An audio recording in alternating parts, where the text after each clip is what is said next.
Hello नमस्कार साथियों, मैं विजय आप सभी का अपने चैनल सफलता की उड़ान में स्वागत करता हूं। दोस्तों, आज की वीडियो में स्टैटिक जीके और करंट अफेयर से रिलेटेड टॉप 20 क्वेश्चंस लेकर आया हूं। आशा करता हूं वीडियो आपको अच्छी लगेगी, तो वीडियो को बिना स्किप किए एंड तक ज़रूर देखें।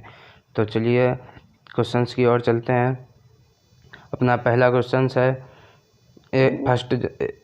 फर्स्ट जनवरी 2022 में मेटा ने दुनिया के सबसे तेज कृत्रिम बुद्धिमत्ता वाले सुपर कंप्यूटरों में से कौन सा पेश किया है?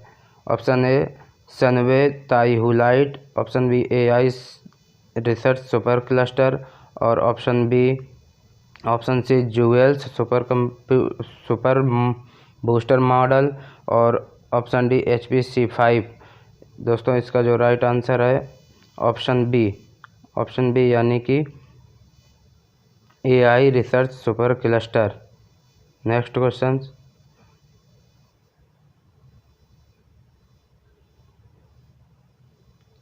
इससे रिलेटेड जितने भी इम्पोर्टेंट फैक्ट बन सकते हैं उन सभी फैक्टों को डिटेल से एक्सप्लेन किया गया है। मार्क जुकरबर्ग की घोषणा अनुसार फेसबुक की मूल कंपनी मेटा वर्चुअल मेटावर्स बनाने की योजना के तहत दुनिया का सबसे तेज कृत्रिम बुद्धिमत्ता सुपर कंप्यूटर बना रही है। यह डेटा प्रोसेस करने की इच्छा को बढ़ावा देगा। जुकरबर्ग के मेटा बिजनेस द्वारा AI research super cluster RSC कहा जाने वाला एआई सुपर कंप्यूटर पहले ही दुनिया में 5वां सबसे तेज कंप्यूटर बन गया। RSC वर्तमान में कुल 6080 GPU ग्राफिक प्रोसेसिंग यूनिट के साथ 760 NVIDIA DGX A100 सिस्टम है। लंबे समय से रैंकिंग साइट टॉप 500 के अनुसार यह अभी संचालन में 5वां सबसे शक्तिशाली कंप्यूटर है।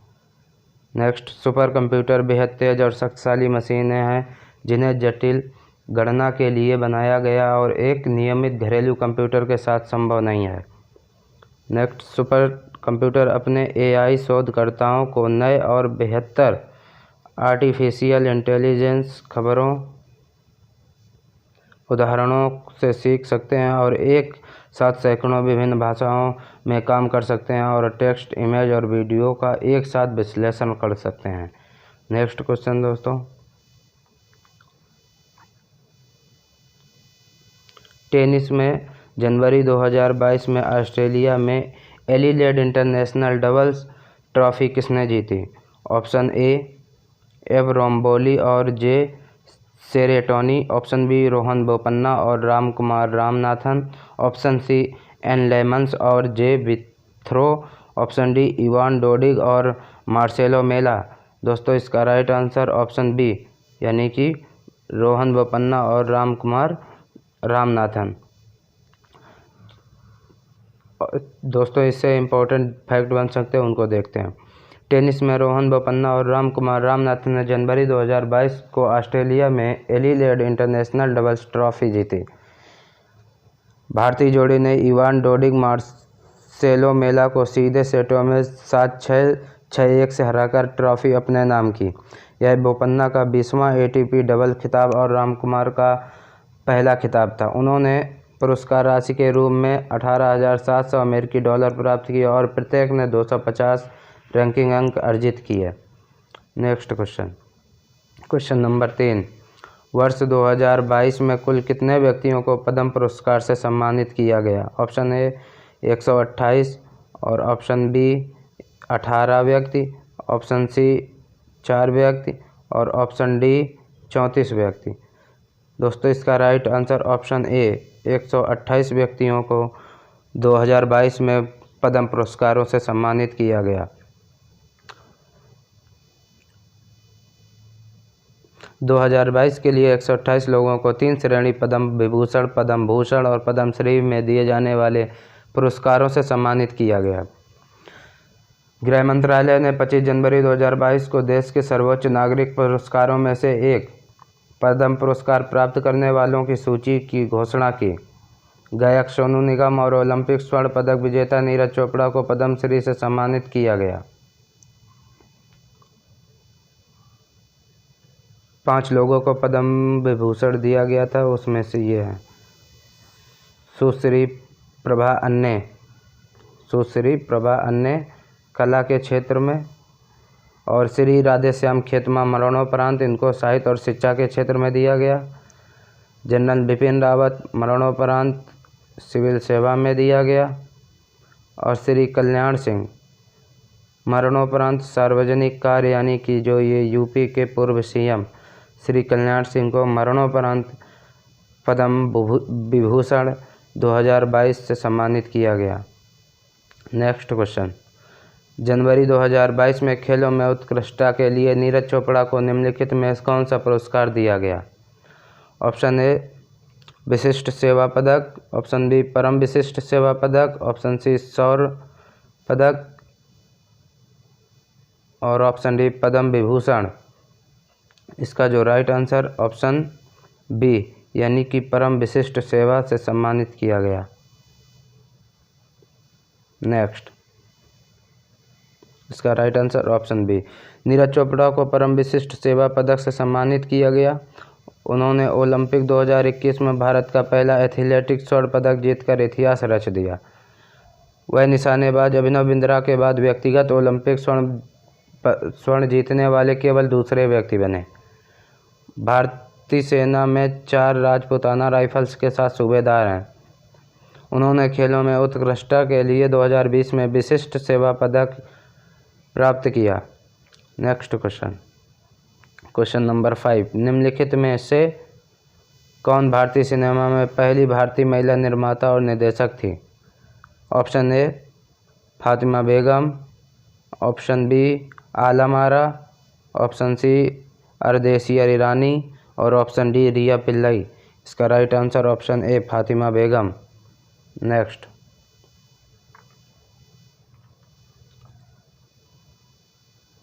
फातिमा बेगम एक भारतीय अभिनेत्री, निर्देशक और पटकथा लेखक थी। उन्होंने अक्सर भारतीय सिनेमा की पहली महिला फिल्म निर्देशक माना जाता है। 4 वर्ष के भीतर उन्होंने कई फिल्म का लेखन, निर्माण और निर्देशन किया। उन्होंने अपना प्रोडक्शन हाउस फातिमा फिल्म्स शुरू किया। उन्होंने 1926 में बुलबुल ए परिस्तान का निर्देशन किया। Next question, question number 6, Indira Gandhi indoor stadium किस शहर में स्थित है?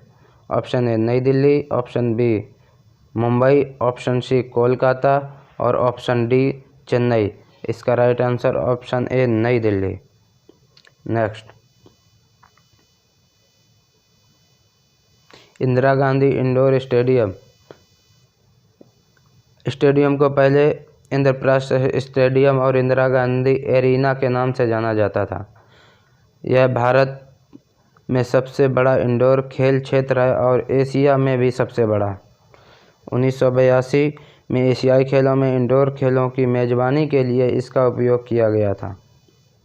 नेक्स्ट क्वेश्चन, क्वेश्चन नंबर 7, निम्नलिखित में से किस राज्य में सोन भंडार गुफाएं स्थित हैं? Option A Uttar Pradesh, option B Assam, और option C Bihar, option D Odisha. इसका राइट आंसर दोस्तों ऑप्शन सी यानी कि बिहार में सोन भंडार गुफाएं स्थित हैं। नेक्स्ट, सोन भंडार गुफाएं बिहार राज्य में राजगीर में स्थित हैं। प्रवेश द्वार पर एक चट्टान पर गुप्त भाषा अक्षरों में लिखे गए एक शिलालेख के अनुसार भंडार गुफाओं का निर्माण एक जैन मुनि द्वारा किया गया था, जिसका अर्थ वैरादेव है, जो उन्हें 4वीं शताब्दी ईसा पूर्व से संबंधित संरचनाएं बनाता है। सोन भंडार गुफाएं या सोन भंडार भारत में बिहार राज्य में राजगीर में स्थित 2 कृत्रिम गुफाएं हैं। सोन भंडार गुफाएं जैनियों की गुफाएं थीं। Next question, question number 8, capture शब्द निम्नलिखित में से किस खेल से संबंधित है? Option A football, option B billiards, option C hockey, और ऑप्शन डी शतरंज। दोस्तों इसका राइट आंसर ऑप्शन डी यानी कि शतरंज। नेक्स्ट, प्रमुख खेल एवं उनसे संबंधित शब्द, प्रमुख खेल एवं उनसे संबंधित शब्द तो देख लेते हैं।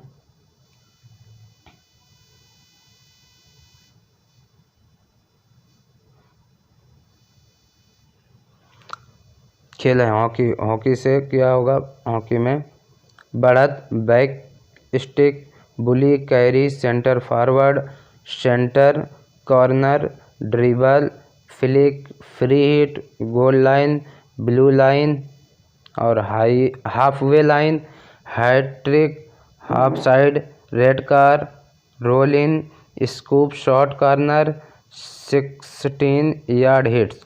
ये हॉकी से रिलेटेड शब्द हैं।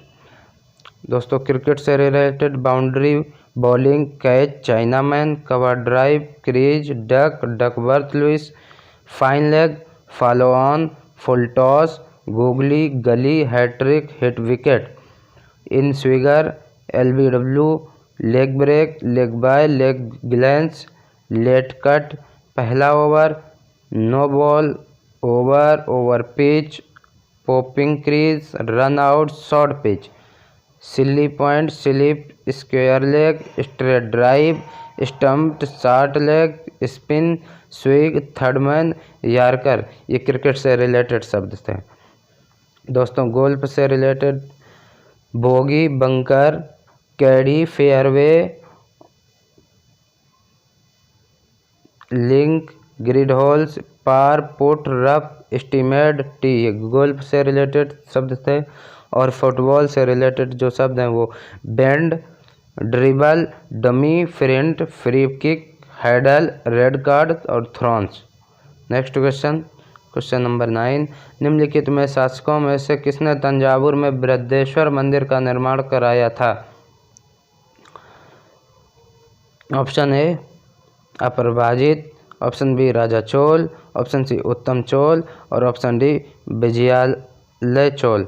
इसका राइट आंसर दोस्तों ऑप्शन बी यानी कि राजा चोल। राजा चोल ने जो है तंजावुर के बृहदेश्वर मंदिर का निर्माण किया था। तो दोस्तों कमेंट बॉक्स में बताएं कि तंजावुर के बृहदेश्वर मंदिर कहाँ स्थित है, किस राज्य में स्थित है। ये कमेंट बॉक्स में जल्दी से छाप दें। नेक्स्ट, राजा चोल ने तंजावुर में बृहदेश्वर मंदिर बनवाया था। चोल राजा राजा राज प्रथम द्वारा 1003 और 1010 के बीच निर्मित बृहदेश्वर मंदिर में यह दक्षिण भारतीय शैली पूरी तरह से पैमाने और विस्तार दोनों में महसूस की जाती है।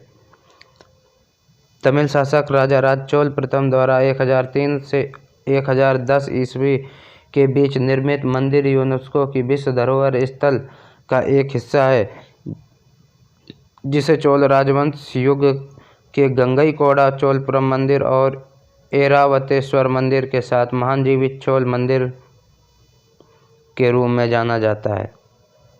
नेक्स्ट क्वेश्चन नंबर 10, थुलाल किस राज्य से संबंधित एकल व्यंग्यात्मक नृत्य है? जो थुलाल है, थुलाल किस राज्य का नृत्य है? Thullal. Option A Haryana, option B Arunachal Pradesh, option C Kerala, option D Goa. तो इसका जो राइट आंसर होगा दोस्तों ऑप्शन सी यानी कि केरल। केरल थुलाल जो केरल का एकल व्यंग्यात्मक नृत्य है। नेक्स्ट, ओट्टम थुलाल केरल का एक नृत्य नाटक प्रदर्शन कला रूप है, जिसे कुंचन नाम्बियार ने चाक्यार कुथु के विकल्प के रूप में मनाया है। ओट्टम थुलाल को विशेष बनाने वाला कारक यह है कि प्रदर्शनकर्ता स्वयं कहानी गाता है और नाटक करता है, जो एक कठिन कार्य है। केरल के सबसे लोकप्रिय कला और नृत्य के रूप Theyyam, Kathakali, Koodiyattam, Nangiar Koothu. Next question number 11, अंग्रेजी ईस्ट इंडिया कंपनी ने दक्षिण भारत में अपना पहला कारखाना कहाँ खोला था? Option A Visakhapatnam, option B Bheemunipatnam और option C Masulipatnam, option D Chennapatnam. दोस्तों इसका right answer option C Masulipatnam. Masulipatnam में अंग्रेजी ईस्ट इंडिया कंपनी ने अपनी पहली कारखाना खोला था। नेक्स्ट, 1608 में ब्रिटिश ईस्ट इंडिया कंपनी ने सूरत के एक कारखाना खोलने का निर्णय लिया था। अंग्रेजी राजपूत कैप्टन हॉकिंस भारत के साथ व्यापार की अनुमति लेने के लिए जागीर के दरबार में 1608 में भारत आए थे। नेक्स्ट क्वेश्चन, क्वेश्चन नंबर 12, कब सर विलियम जोन्स ने एशियाटिक सोसाइटी ऑफ बंगाल की स्थापना की थी? ऑप्शन ए 1786, ऑप्शन बी 1785 और ऑप्शन सी 1784 और ऑप्शन डी 1783।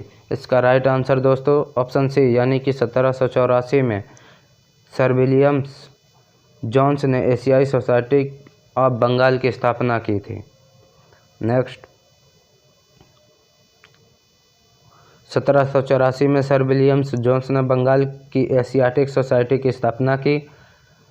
बंगाल की एशियाटिक सोसाइटी की स्थापना 15 जनवरी 1784 को सर विलियम जोन्स, एक ब्रिटिश वकील और ओरिएंटलिस्ट प्राचार्य विद्या विशारद द्वारा ओरिएंटल प्राच्य विद्या अध्ययन को प्रोत्साहित करने के लिए की गई थी। इसकी स्थापना के समय जोन्स ने पहला प्रवचन दिया। उन प्रवचनों की श्रृंखला बाद में प्रसिद्ध हो गई। नेक्स्ट क्वेश्चन, क्वेश्चन नंबर 13, वायु निक्षेप के कारण निम्नलिखित में कौन सा भूभाग बनता है?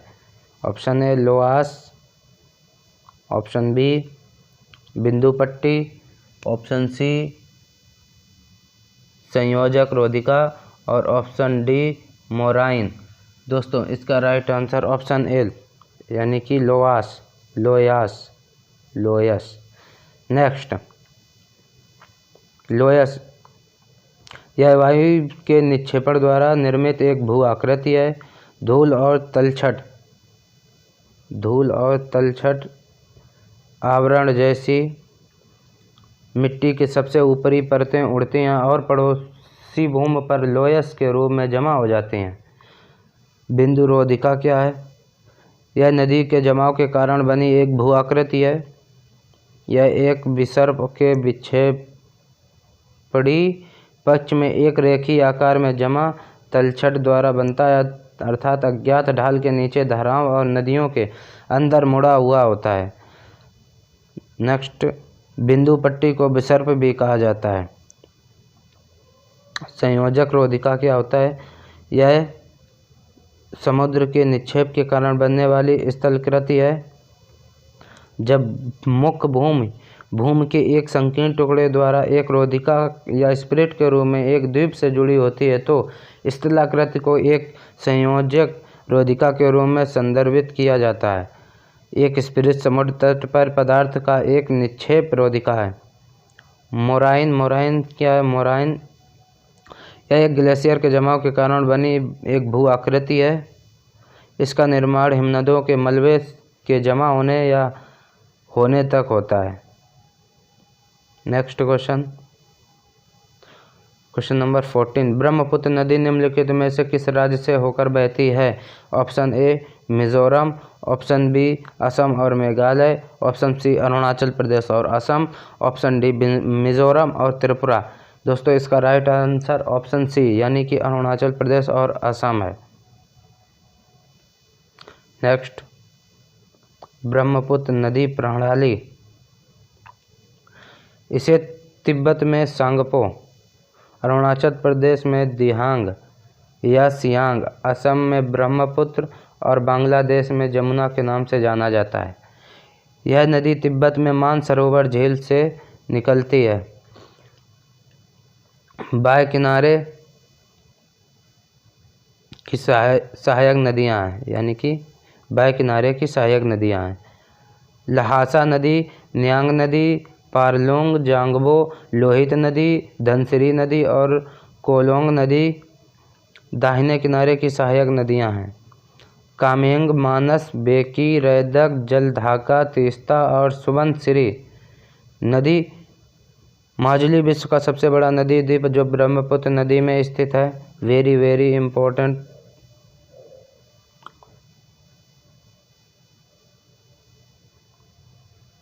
गंगा और ब्रह्मपुत्र की संयुक्त धारा दुनिया का सबसे बड़ा डेल्टा सुंदरबन बनाती है। कहाँ? पश्चिम बंगाल में बनाती है।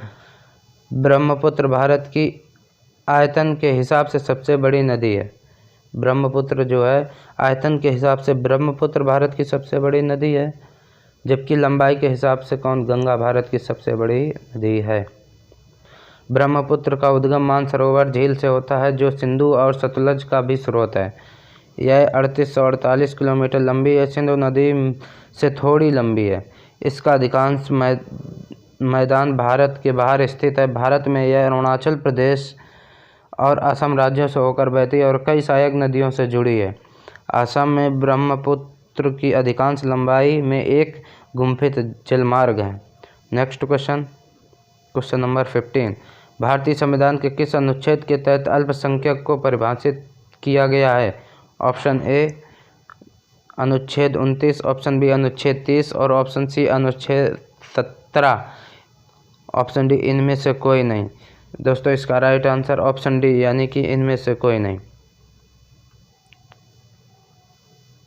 नेक्स्ट, संविधान के अनुच्छेद 30 और अनुच्छेद 29 में भारत में अल्पसंख्यकों को निर्दिष्ट नहीं करते। इसे धार्मिक अल्पसंख्यकों और भाषाई अल्पसंख्यकों में वर्गीकृत किया गया है।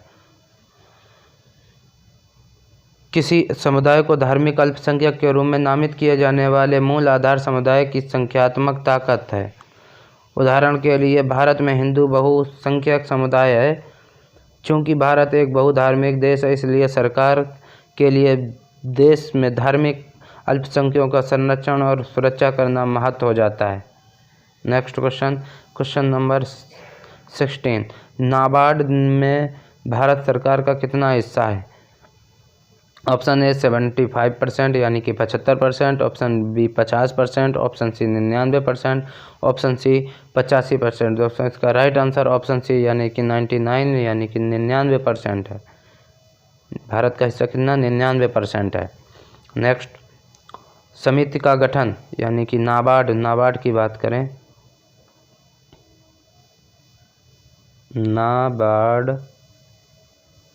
नाबार्ड समिति का गठन 30 मार्च 1979 को योजना आयोग भारत सरकार के पूर्व सदस्य श्री बी शिवरमन की अध्यक्षता में किया गया था।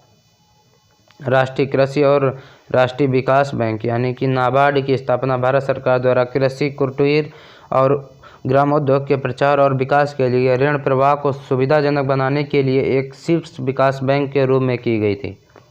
नाबार्ड का मुख्यालय नाबार्ड का हेडक्वार्टर मुख्यालय कहाँ मुंबई में स्थित है और इसकी संस्था के कार्यकारी अध्यक्ष हर्ष कुमार भनवाला हैं। नेक्स्ट,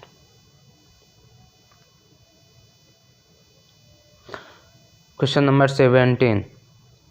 संभवतः प्राणियों का सबसे बड़ा समूह है। ऑप्शन ए पूर्ण प्रवार यानी कि Mollusca, option B Annelida, option सी शूलचर्मी, ऑप्शन डी आर्थ्रोपोडा। दोस्तों इसका right answer option D Arthropoda. Next, Arthropoda शायद जानवरों का सबसे बड़ा समूह है। आर्थ्रोपोडा फाइलम आर्थ्रोपोडा का कोई भी सदस्य जानवरों के साम्राज्य में सबसे बड़ा फाइलम, जिसमें झींगा मछली, केकड़े, मकड़ियाँ, झुंड, कीड़े, सेंटीपीड और मिलीपेड जैसे परिचित रूप शामिल हैं। जानवरों की सभी ज्ञात प्रजातियां में से लगभग 84% इसी संघ में सदस्य हैं। Next question number 18। मानव शरीर में सबसे बड़ी ग्रंथि कौन है? ऑप्शन ए दोस्तों अग्नाशय यानी कि पैनक्रियाज, ऑप्शन बी यकृत यानी कि लीवर, ऑप्शन सी लार ग्रंथि यानी कि सलाइवरी ग्लैंड और ऑप्शन डी अंतःस्रावी ग्रंथि यानी कि एड्रेनल ग्लैंड। दोस्तों इसका राइट आंसर जो होगा ऑप्शन बी यकृत यानी कि लीवर। नेक्स्ट, यकृत से रिलेटेड इम्पोर्टेंट फैक्ट, यह शरीर की सबसे बड़ी ग्रंथि होती है और पाचन तंत्र का सहायक अंग है। यह लगातार पित्त का उत्पादन करता है। पित्त यकृत के दाएं और बाएं यकृत के नलिकाओं में, सामान्य यकृत नलिकाओं में और पाचन और वसा के अवशोषण में मदद करने के लिए छोटी आंत की ओर बहता है। मनुष्य में यह पेट में के दाहिने ऊपरी हिस्से में डायाफ्राम के नीचे स्थित होता है। Next question 19। मनुष्य के लिए ध्वनि की श्रव्य सीमा है। ऑप्शन ए 10 हर्ट्ज से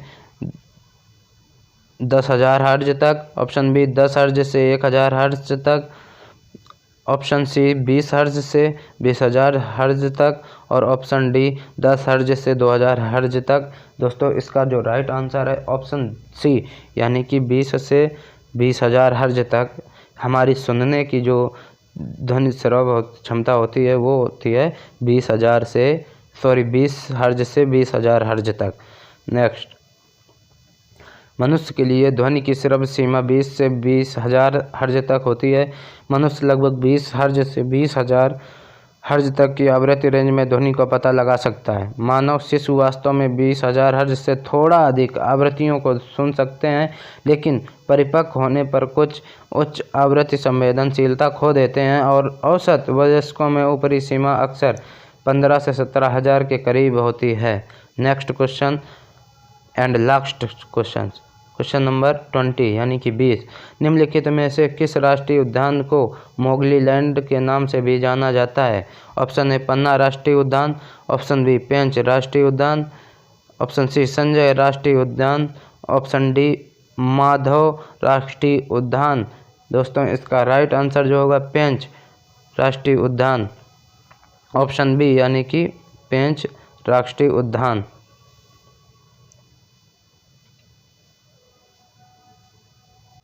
दोस्तों आज की वीडियो को यहीं समाप्त करते हैं और आपसे विदा लेते हैं।